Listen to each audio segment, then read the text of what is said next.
6 out of 10 Americans won't get a coronavirus vaccine right away, according to a new Axios Ipsos poll. NBC News medical contributor Dr. Natalie Azar joins me now. Dr. Azar, that poll suggesting just 40% of the country would be willing to get the vaccine. How far does that fall short? And what can health officials do to raise that number?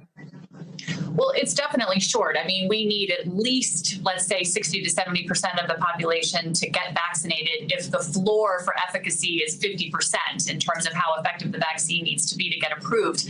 But look, I mean, experts have said that for a vaccine to be successful, it needs to be safe and effective and accessible and trusted. And I think the last point is where we are having trouble right now. Look, we have our work cut out for us. We have a background of vaccine hesitancy in this country. There's already a lot of government mistrust. You may recall that a couple of weeks ago, the pharmaceutical companies who are manufacturing these vaccines had to pledge in order that they were going to, stick with safety and integrity in their vaccine production process. A couple of things have happened that I think are worth noting.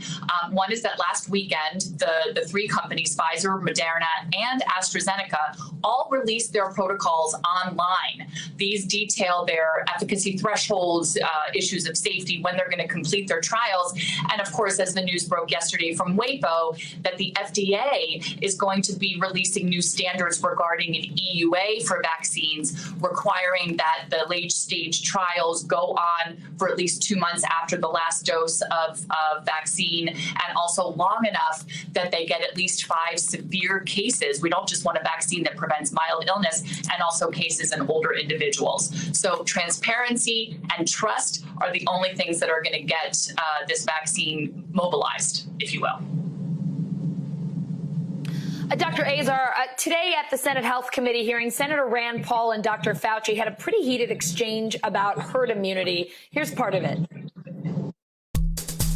The things that are going on in New York to get their test positivity 1% or less is because they are looking at the guidelines that we have put together from the task force of the 4 or 5 things of masks, social distancing, outdoors more than indoors, avoiding crowds, and washing hands. Or they've developed enough community immunity that they're no longer having the pandemic because they have enough immunity in New York City to actually stop. I challenge that, Senator, because I want to, please, sir, I would like to be able to do this because this happens with Senator Rand all the time.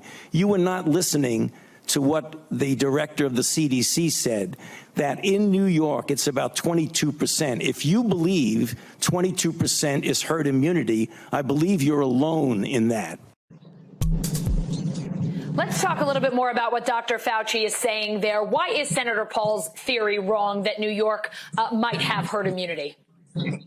Right. So let's remember again, the definition of herd immunity is that there are enough people in the population who are immune to an illness that the virus or bug has no place to go anymore.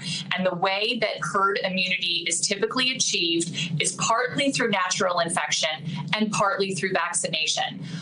Yes, I've heard lower numbers. I've read some other things, but for the vast majority and the consistent message has been that we need to get to an immunity level of about 60 to 70% in order to achieve herd immunity, that we can sort of relax a little bit and the virus will have no place to go. So what Rand Paul was basically saying, and by the way, he's an ophthalmologist, is that the seroprevalence in New York right now, his data is around 20 to 20% of New Yorkers show evidence of seropositivity. That means they check your labs, so they check your blood, and you have an antibody to coronavirus. Well, that's 20%. That's far short of the 70% that's needed for herd immunity.